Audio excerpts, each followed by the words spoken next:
Hello students, आज हम electrochemistry study करेंगे। तो what is electrochemistry? Electrochemistry electrochemistry chemistry की एक ब्रांच है जिसमें हम इलेक्ट्रिकल एनर्जी और केमिकल एनर्जी के बीच में रिलेशन को पढ़ते हैं। ठीक है ना। We study the relationship between electrical energy and chemical energy and their interconversion into one another, कि एक दूसरे को कैसे एक दूसरे में कन्वर्ट किया जाता है। इलेक्ट्रिकल एनर्जी से केमिकल एनर्जी बनाई जाती है और इलेक्ट्रिकल एनर्जी से केमिकल चेंजेस लाए जाते हैं और केमिकल चेंजेस से इलेक्ट्रिकल एनर्जी प्रोड्यूस की जाती है। ठीक है ना। तो it is the branch of chemistry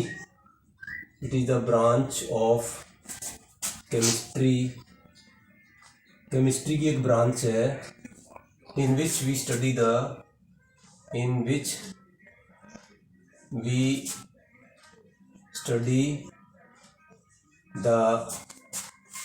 electrical energy, the relationship between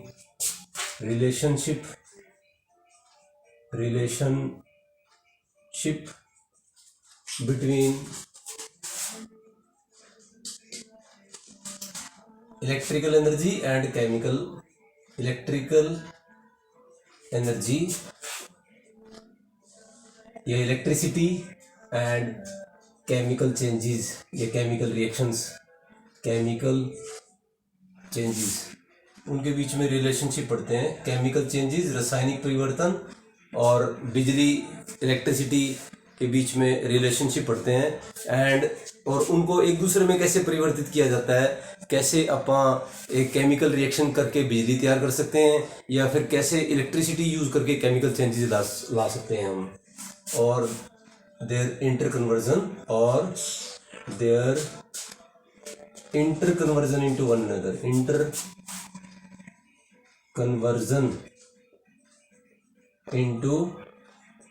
one another,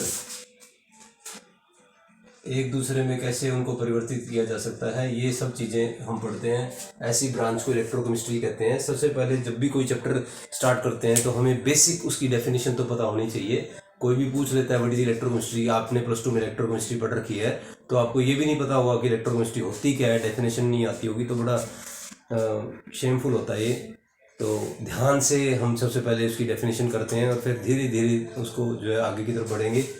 तो इलेक्ट्रोकेमिस्ट्री क्या होती है? इलेक्ट्रोकेमिस्ट्री केमिस्ट्री की एक ब्रांच है जिसमें हम रिलेशनशिप पढ़ते हैं, क्या संबंध है किसके बीच में, बिजली के बीच में, इलेक्ट्रिसिटी के बीच में और केमिकल रिएक्शंस के बीच में उनका संबंध पढ़ते हैं और कैसे उनको आपस में इंटर कन्वर्ट किया जाता है, एक दूसरे के अंदर परिवर्तित किया जाता है, ये पढ़ते हैं। उस ब्रांच को क्या बोलते हैं? इलेक्ट्रोकेमिस्ट्री।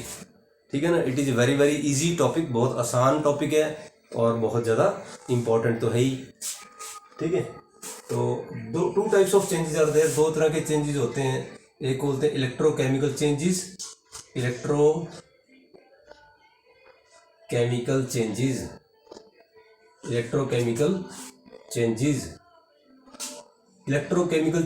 और दूसरी तरह के चेंजेस होते हैं उसको बोलते हैं इलेक्ट्रोलाइटिक चेंजेस।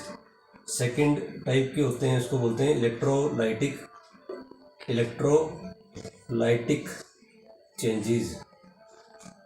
दो तरह के चेंजेस हम इसमें पढ़ते हैं, electrochemical changes and electrolytic changes. नाम से पता लग रहा है इलेक्ट्रोकेमिकल चेंजेस, इसका मतलब क्या है कि केमिकल रिएक्शन करते हैं उससे इलेक्ट्रिसिटी जनरेट होती है। जब हम कोई केमिकल रिएक्शन करके उससे बिजली तैयार करते हैं या इलेक्ट्रिसिटी तैयार करते हैं तो इस तरह के चेंजेस को क्या बोलते हैं? Electrochemical changes. ठीक है। Chemical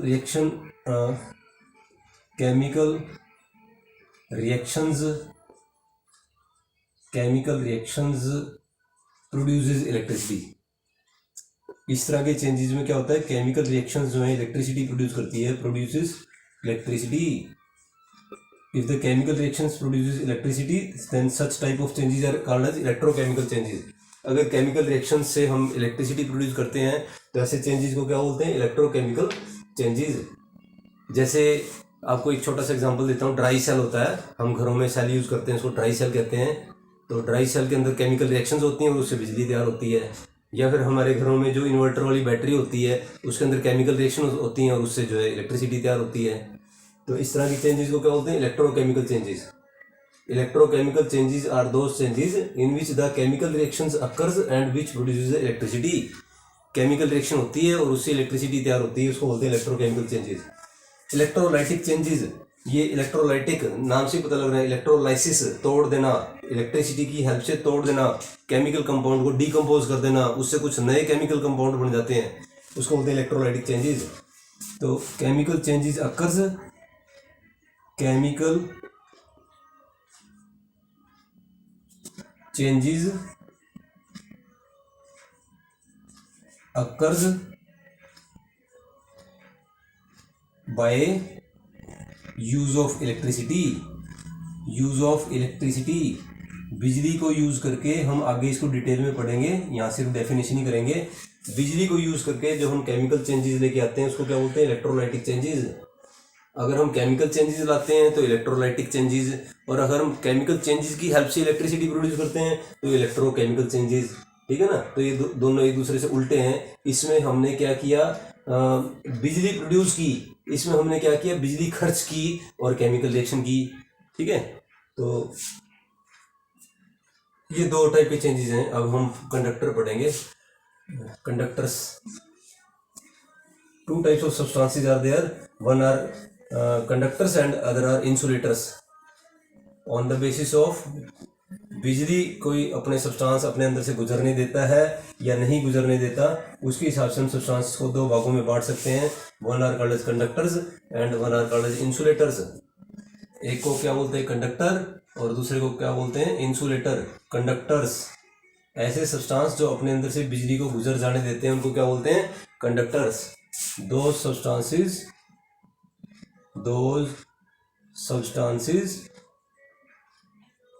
which allows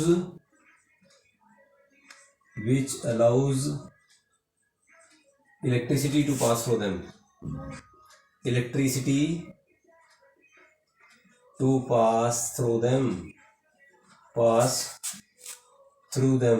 those substances which allows the electricity to pass through them are called as conductors।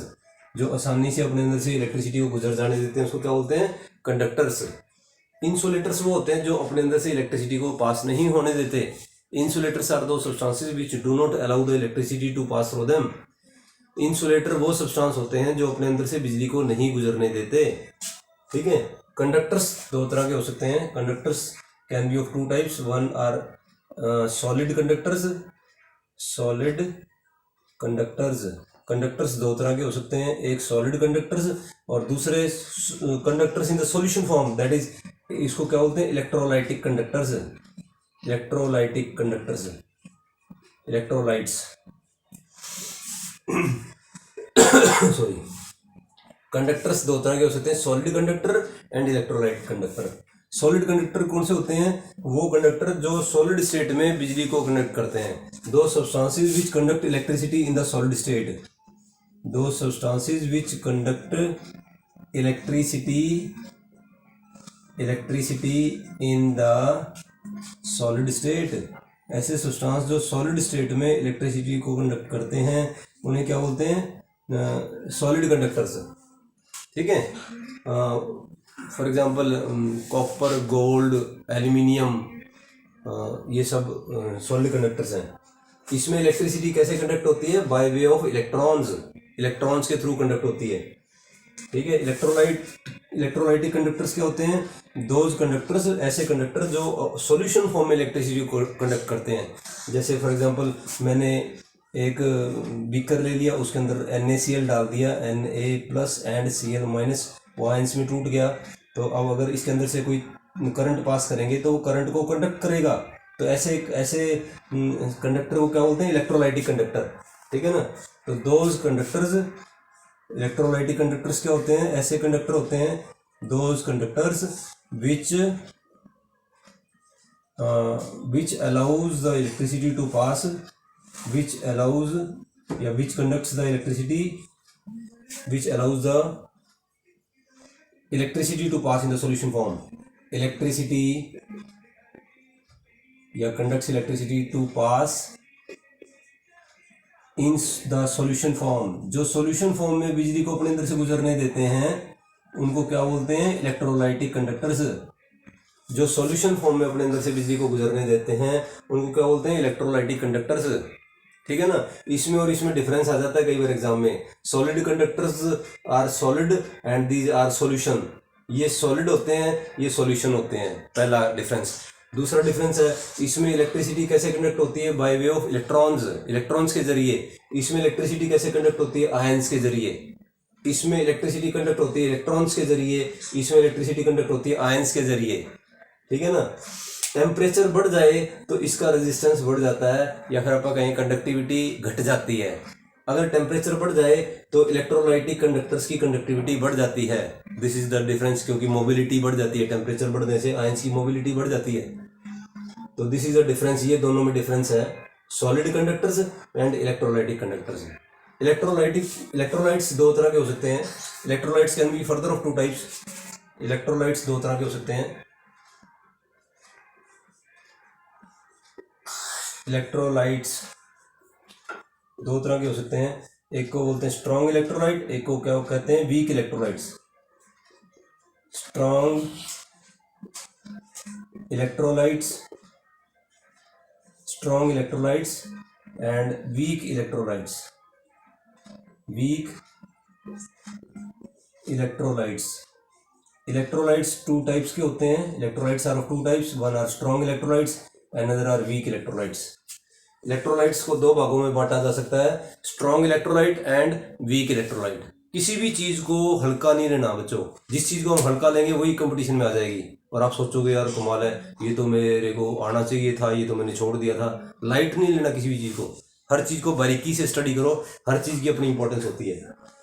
Electrolytes दो तरह के हो सकते हैं, strong electrolytes and weak electrolytes. Strong electrolytes क्या होते हैं, वो इलेक्ट्रोलाइट जिसको जब पानी में घोल दें तो पूरी तरह से घुल जाते हैं। 10 मॉलिक्यूल डाले तो 10 के 10 घुल गए, पूरी तरह से आयनाइज हो गए, पूरी तरह से आयंस बन गए 10 के 10 मॉलिक्यूल्स के, तो उसको बोलते हैं स्ट्रॉन्ग इलेक्ट्रोलाइट। उसमें कंडक्टिविटी कैसी होगी, बहुत ज़्यादा। उसकी डिग्री ऑफ डिसोसिएशन, टूटने की डिग्री कैसे होगी, 100%। ठीक है ना। तो strong electrolytes are those electrolytes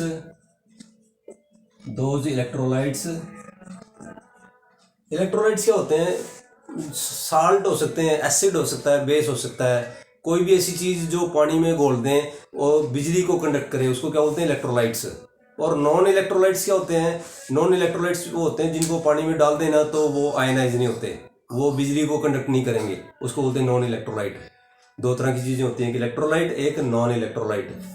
electrolyte तो वो होते हैं जो पानी में डाल दे तो आयंस बन जाते हैं, और नॉन इलेक्ट्रोलाइट वो होते हैं जिनको पानी में डालने पर आयंस नहीं बनते, वो बिजली को कंडक्ट नहीं करते। जैसे शुगर, आपको एग्जांपल बताना जरूरी है ना, sugar is non electrolyte, glucose is non electrolyte, urea is non electrolyte. ज्यादातर ऑर्गेनिक कंपाउंड्स कैसे होते हैं, ज्यादातर कह रहा हूं मैं, नॉट ऑल, नॉन इलेक्ट्रोलाइट्स होते हैं। ठीक है। तो इलेक्ट्रोलाइट्स, नॉन इलेक्ट्रोलाइट्स, जो सॉल्यूशन बिजली को कंडक्ट कर रहा है वो इलेक्ट्रोलाइट कौन करेगा, जिसमें आयंस बन जाएंगे। और जो बिजली को कंडक्ट नहीं कर रहा वो नॉन इलेक्ट्रोलाइट, कौन नहीं करेगा कंडक्ट बिजली को, जिसमें जो पानी में डालने पर जिसके आयंस नहीं बनेंगे वो बिजली को कंडक्ट नहीं करेगा। तो those electrolytes which dissociate completely, ऐसे इलेक्ट्रोलाइट जो पूरी तरह से टूट जाते हैं, dissociates completely when added in water, जब पानी में डाला जाता है तो पूरी तरह से टूट जाते हैं। ऐसे इलेक्ट्रोलाइट्स को क्या बोलते हैं, स्ट्रॉन्ग इलेक्ट्रोलाइट। स्ट्रॉन्ग इलेक्ट्रोलाइट ऐसे इलेक्ट्रोलाइट होते हैं जो पानी में डालने पर पूरी तरह से टूट जाते हैं। कौन कौन से होते हैं strong electrolyte, strong acid, strong base and salts. All the salts are strong electrolytes, all the strong acids, all the strong bases. मैं एक दो एग्जांपल बता देता हूँ। जैसे स्ट्रॉन्ग बेस का एग्जांपल क्या है, NaOH, KOH, ये क्या है, these are strong electrolytes. Strong acids का एग्जांपल कौन सा है, HCl, HNO3, H2SO4। साल्ट्स का एग्जांपल कौन सा है, NaCl, KCl एटसेट्रा। ये सारे के सारे स्ट्रॉन्ग इलेक्ट्रोलाइट होते हैं। स्ट्रॉन्ग इलेक्ट्रोलाइट के बारे में याद रखो कि इनकी डिग्री ऑफ डिसोसिएशन कैसे होती है, 100%। 10 मॉलिक्यूल डाले तो 10 के 10 टूट गए, ये खास बात याद रखने की है। वीक इलेक्ट्रोलाइट्स क्या होते हैं? Weak electrolytes are those electrolytes, वो इलेक्ट्रोलाइट जो पानी में डालने पर पूरी तरह से नहीं टूटते। अगर पूरे के पूरे टूट गए तो स्ट्रांग। मान लो 10 मॉलिक्यूल डाले तो 10 के 10 टूट गए तो स्ट्रांग। अगर 10 नहीं टूटे, 9 टूटे तो कैसा हो गया? वीक। 8 टूटे तो कैसा हो गया? वीक। 5 टूटे तो कैसा हो गया? वीक। 1 टूटा तो कैसा हो गया? वीक। 1 भी नहीं टूटा तो कैसा हो गया? Non electrolyte. ठीक है ना? तो स्ट्रॉन्ग इलेक्ट्रोलाइट की डिग्री ऑफ डिसोसिएशन हमेशा कैसी होती है? 100%। जबकि वीक इलेक्ट्रोलाइट की डिग्री ऑफ डिसोसिएशन कम भी हो सकती है, ज्यादा भी हो सकती है। 10 में से 1 मॉलिक्यूल टूटा तो डिग्री ऑफ डिसोसिएशन कैसी होगी? कम। आगे करेंगे, इसको स्टडी करेंगे। और अगर 10 में से 9 टूट गए तो डिग्री ऑफ डिसोसिएशन कैसी होगी? ज्यादा, मोर। डिग्री ऑफ डिसोसिएशन ज्यादा होगी। और 10 में से 10 टूट गए तो स्ट्रॉन्ग इलेक्ट्रोलाइट बन गया। 10 में से 1 भी नहीं टूटा तो नॉन इलेक्ट्रोलाइट बन गया। ये डिफरेंस है। तो weak electrolytes are those electrolytes which do not dissociate completely, ऐसे इलेक्ट्रोलाइट जो पूरी तरह से नहीं टूटते completely on adding in water,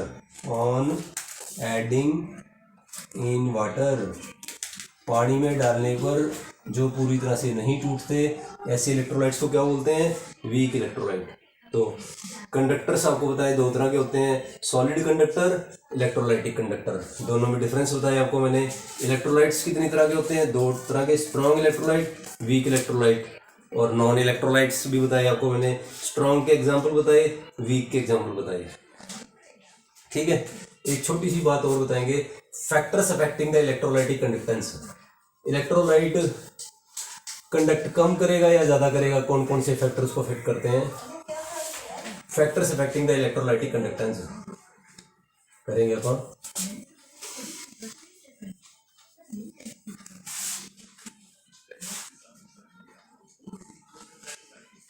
factors affecting the electrolytic conductance.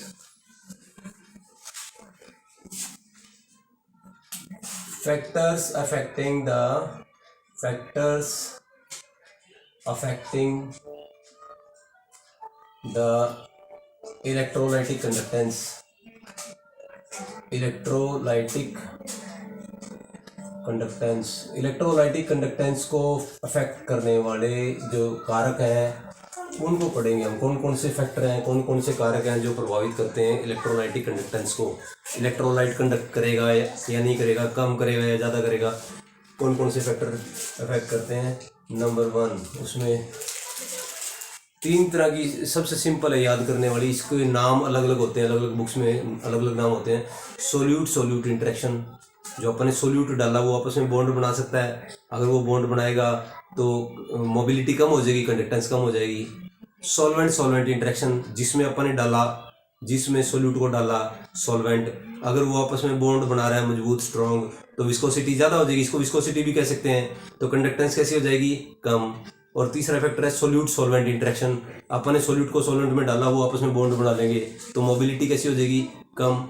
अगर तीनों तरह की इंटरेक्शन ज़्यादा हैं तो फिर कंडक्टेंस कैसी हो जाएगी? कम।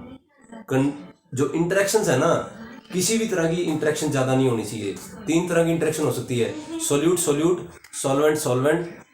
सॉल्वेंट। ठीक है ना? तीनों तरह की इंटरेक्शन अगर ज़्यादा है तो कंडक्टेंस कम होएगी। अगर इनको किसी तरह से भी इन तीनों तरह की इंटरेक्शंस को कम कर दें, कैसे कम कर सकते हैं? बाय इंक्रीजिंग द टेम्परेचर बढ़ाने से बॉन्ड टूट जाते हैं, तो कंडक्टेंस बढ़ जाती है। ठीक है, तो number 1 solute interactions. Solute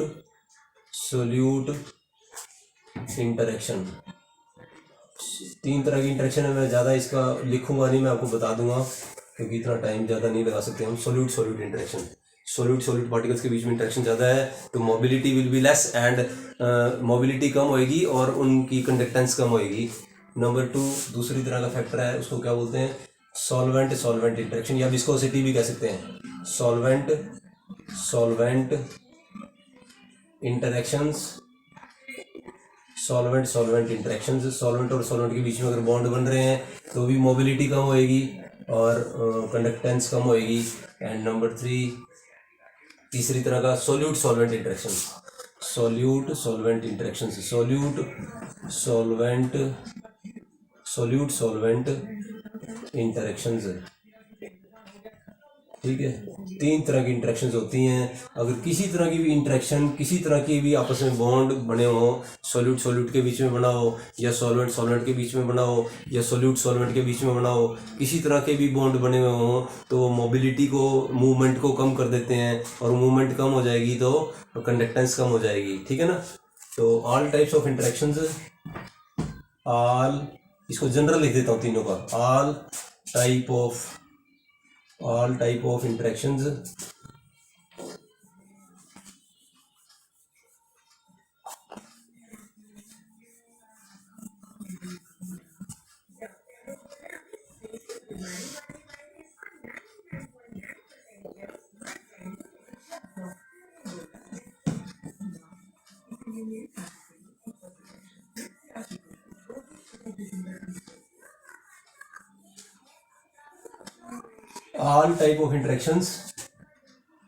all type of interactions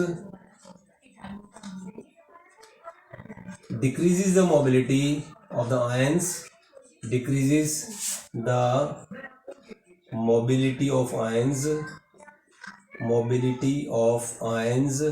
सभी तरह की जो इंटरेक्शंस हैं, तीनों तरह की इंटरेक्शंस हैं, वो आयंस की मूवमेंट को घटा देती हैं, एंड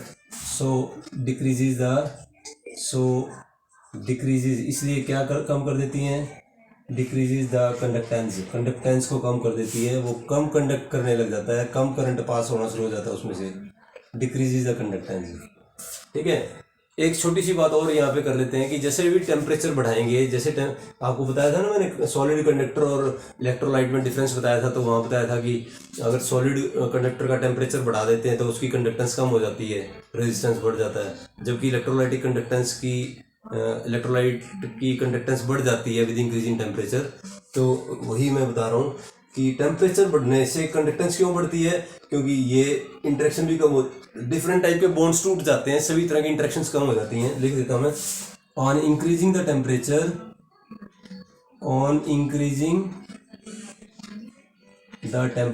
जब अपन टेम्परेचर बढ़ाएंगे, ऑल टाइप्स ऑफ इंटरेक्शंस या बॉन्ड्स लिख देता हूँ मैं आपको आसानी के लिए, बॉन्ड्स ब्रेक्स, सभी तरह की इंटरेक्शंस कम हो जाती हैं, या सभी तरह के बॉन्ड टूट जाते हैं। So ions becomes free, ions free हो जाते हैं, ions becomes free, and conductance increases, conductance बढ़ जाती है। टेम्परेचर बढ़ाएंगे तो सभी तरह के बॉन्ड टूट जाएंगे और कंडक्टेंस कैसी हो जाएगी, ज़्यादा। तो these are the factors affecting the electrolytic conductance. Electrolytic conductance को प्रभावित करने वाले कारक हैं, तीन है, solute interaction, solvent interaction, solvent interaction, कैसे उनको कम किया जा सकता है, ये सारा डिस्कशन है। इसके बाद एक छोटी सी कुछ डेफिनेशंस करेंगे इससे रिलेटेड, काफ़ी इंपॉर्टेंट है, एग्जाम पॉइंट ऑफ व्यू से बहुत इंपॉर्टेंट है। सबसे पहले करेंगे Ohm's law. What is Ohm's law? ये टॉपिक्स फिजिक्स में भी आते हैं, केमिस्ट्री में भी आते हैं, और याद करने में बच्चों के लिए बड़ा आसान है क्योंकि रिपीटिशन हो जाती है थोड़ी सी। What is Ohm's law? Ohm's law क्या है? Current flowing through any conductor is directly proportional to potential difference applied across it. देखो बच्चों, मैं बता देता हूँ, थोड़ा सा आपको आइडिया दे देता हूँ। Ohm's law very very important. Ohm's law, हमने फर्श पे थोड़ा सा पानी गिरा दिया तो पानी इतना तेज नहीं बहेगा, थोड़ा सा बहेगा। हम फर्श का थोड़ा सा स्लांट कर देते हैं, उसको थोड़ा टेढ़ा कर देते हैं तो पानी थोड़ा सा बहने लग जाएगा। हम थोड़ा सा और टेढ़ा कर देते हैं तो पानी तेजी से बहेगा। तो जितना डिफरेंस रखेंगे हम दो तलों के बीच में जितना ज़्यादा डिफरेंस रखेंगे उतना पानी का बहाव कैसा हो जाएगा, तेज। इसी तरह से इलेक्ट्रिसिटी को चलने के लिए, इलेक्ट्रॉन्स को चलने के लिए तार के दोनों सिरों पर डिफरेंस की जरूरत होती है। चार्ज का डिफरेंस होता है, एक साइड पे क्या होता है, चार्ज पॉजिटिव, एक साइड पे कैसा होता है, नेगेटिव। जितना पॉजिटिव और नेगेटिव का डिफरेंस ज़्यादा होगा, जितना पॉजिटिव ज़्यादा होगा और नेगेटिव ज़्यादा होगा, उतना करंट तेजी से बहेगा। ठीक है ना। तो किसी भी तार में से करंट बह रहा है, कितना बहेगा वो किस चीज पे डिपेंड करता है कि उसके अगेंस्ट तार के आसपास कितना पोटेंशियल डिफरेंस लगाया, कितना अपन ने चार्जेस का डिफरेंस पैदा किया, ठीक है ना। तो व्हाट इज ओम्स लॉ, क्या कहता है Ohm's law, current flowing through any conductor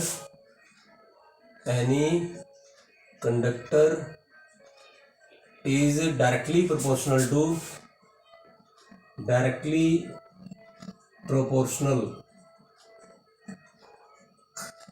to potential difference applied across it. Potential difference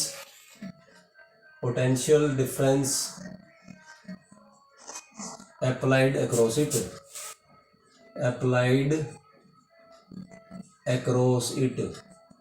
किसी भी तार में से कितना करंट बहेगा वो चीज इस चीज पे डिपेंड करता है, इस चीज पे निर्भर करता है कि अपन ने कितना पोटेंशियल डिफरेंस अप्लाई किया, कितनी वोल्टेज अप्लाई की, ठीक है ना। तो अपन इसको मैथमेटिकली लिख सकते हैं, V is proportional to I, current is directly proportional to potential difference, V is the voltage, potential difference भी बोलते हैं, वोल्टेज भी बोलते हैं। I क्या होता है, करंट, हिंदी में भी विभवांतर बोलते हैं इसको, ठीक है ना। मैं प्रोपोर्शन, करंट कितना होगा किसके प्रोपोर्शनल है, पोटेंशियल डिफरेंस के प्रोपोर्शनल है। मैं इसको कांस्टेंट को हटाना चाहता हूं तो ये क्या बन जाएगा, IR, एक प्रोपोर्शनैलिटी कांस्टेंट लग गया, R is the resistance of the wire, तार का रेजिस्टेंस है। V इक्वल टू IR, याद रखना है, this is mathematical form of Ohm's law. Current flowing through any wire is directly proportional to the voltage applied across it. V is equal to IR. V voltage, I current, R resistance, प्रतिरोध, ठीक है। उसके बाद हम करेंगे resistance. What is resistance, ये जो करा रहा हूँ मैं बच्चों, इनकी यूनिट्स बहुत इंपॉर्टेंट है, एग्जाम में आती हैं यूनिट्स, आपने बड़े ध्यान से याद करनी है। व्हाट इज रेजिस्टेंस, रेजिस्टेंस को हिंदी में क्या बोलते हैं, प्रतिरोध। It is the obstruction to the flow of current, जो करंट बह रहा है तार में से या अपने इलेक्ट्रोलाइटिक सेल में से करंट बह रहा है, उसको बहने से रोकने के लिए कितनी रुकावटें हैं, उसको क्या बोलते हैं, resistance. What is resistance, it is the obstruction to the flow of current, obstruction to the flow of current, current को बहने से रोकने के लिए जो रुकावटें हैं रास्ते में उसको बोलते हैं resistance. It is the obstruction to the flow of current, ठीक है। तो इसको किससे दर्शाया जाता है, it is represented by R, इसको कैपिटल R से दिखाते हैं, it is represented by R। R is directly proportional to length, अगर लंबाई ज्यादा होगी तो बाधाएं कैसी होंगी, ज्यादा। अगर जैसे मैंने समझाया था इसको कि 100 मीटर की बाधा दौड़ है, तो मान लो 100 मीटर की बाधा दौड़ में 2 ऑब्स्ट्रक्शन लगा रखी हैं, 2 रुकावटें लगा रखी हैं। मान लो उस बाधा दौड़ को 200 मीटर की बना दिया जाए तो बाधाएं 2 की बजाय कितनी हो जाएंगी, 4। तो लंबाई बढ़ने से बाधाएं कैसी हो जाती हैं, ज्यादा। तो R is directly proportional to L, लंबाई के प्रोपोर्शनल है, जितनी लंबाई ज्यादा उतना रेजिस्टेंस ज्यादा। Similarly R is inversely proportional to area cross section, जितना एरिया ज्यादा उतना रेजिस्टेंस कम। अगर मैं तार को मोटा कर दूं तो ज्यादा रास्ता मिलेगा उसको जाने के लिए करंट को, तो वो अगर बाधा आएगी तो इधर उधर से होकर निकल जाएगा। एक आम भाषा में अगर हम समझें तो एरिया जितना ज्यादा होगा उतना रेजिस्टेंस कैसा होएगा, कम। तो इन दोनों चीजों को मिला दें तो ये क्या बन जाएगा, R is proportional to L by A, R is proportional to L by A, length by area, ये याद रखना आपने क्योंकि ये बहुत जगह यूज होएगा। R is directly proportional to L by A। मैं R को खोलना चाहता हूं तो R इज इक्वल टू बन जाएगा, R को ओपन कर दिया मैंने, यहाँ पे कांस्टेंट लगा देंगे रो L बाय ए, तो ये R का फार्मूला बन गया, R is equal to rho L by a. What is rho, इसको रो क्या होता है, रेजिस्टिविटी या स्पेसिफिक रेजिस्टेंस। रो क्या होता है, रेजिस्टिविटी या specific resistance. This is L, length of the wire या length of the cell. This is area of cross section of the cell या वायर, कुछ भी कह सकते हैं, की बात है। ये रेजिस्टेंस है, तो मैं लिख देता हूँ, रो इज रेजिस्टिविटी और स्पेसिफिक रेजिस्टेंस एंड बाकी तो आपको पता ही है, R is the resistance, L length, area, a is the area of cross section. इसका यूनिट क्या है, रेजिस्टेंस का यूनिट क्या है, what is the unit of resistance, ohm. Ohm होता है इसका रेजिस्टेंस का यूनिट, ओम होता है, OHM, ऐसे भी लिख सकते हैं, या तो ऐसे लिख दो या ऐसे लिख दो, कोई दिक्कत नहीं है। तो रेजिस्टेंस हो गया। अब अपन रेजिस्टिविटी पढ़ लेते हैं कि रो क्या है, व्हाट इज रो। तो रो को पढ़ने के लिए रो को हम स्टडी करेंगे, व्हाट इज रेजिस्टिविटी। इन सब के यूनिट्स बहुत ज़्यादा इंपॉर्टेंट हैं, आपको प्रैक्टिस करके बार बार पढ़ के बार बार वीडियो को देख के इनको याद रखें, अब याद करें, एग्जाम में आएगा, थ्योरी के एग्जाम में भी आते हैं, कॉम्पिटिशन्स में भी आते हैं इनके। रो क्या है, अगर रो को स्टडी करना चाहें तो rho is equal to R, इसको कांस्टेंट कर दें, रो में भी defined as equal to the resistance. Rho किसके बराबर है, रेजिस्टेंस के बराबर है फॉर एक सेल के लिए जिसका लेंथ कितनी है, यूनिट, और एरिया ऑफ क्रॉस सेक्शन कैसा है, यूनिट। अगर अपन इन दोनों को यूनिट मान लें तो ये और ये क्या हो जाएंगे, बराबर। तो what is specific resistance, specific resistance या रेजिस्टिविटी, स्पेसिफिक रेजिस्टेंस या रेजिस्टिविटी क्या होती है, it may be defined as equal to the R, it may be defined as equal to the resistance, equal to the resistance for a cell, this is equal to this for a cell electrolytic cell या electrochemical cell of unit, ये unit कर दिए दोनों को, unit length of, unit length भी उसकी अपनी unit ले ली, and unit area of cross section, unit area of cross section, area भी अपने यूनिट ले लिया और लेंथ भी हमने यूनिट ले ली, तो आर और रो कैसा हो जाएगा, इक्वल, सेम हो जाएगा। तो इसकी फार्मूला हम बना लेते हैं, कोई दिक्कत नहीं है, इसी को थोड़ा चेंज करना है।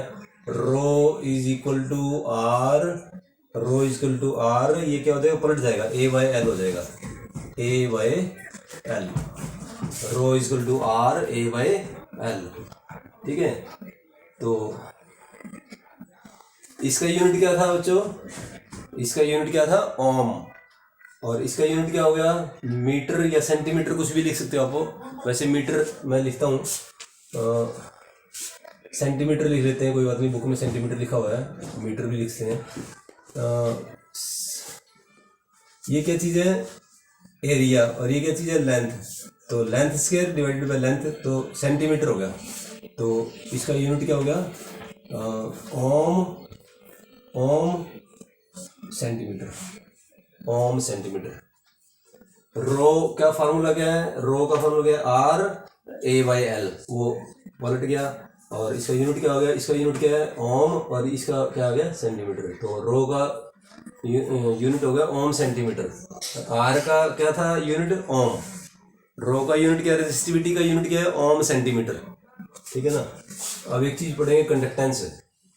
What is conductance,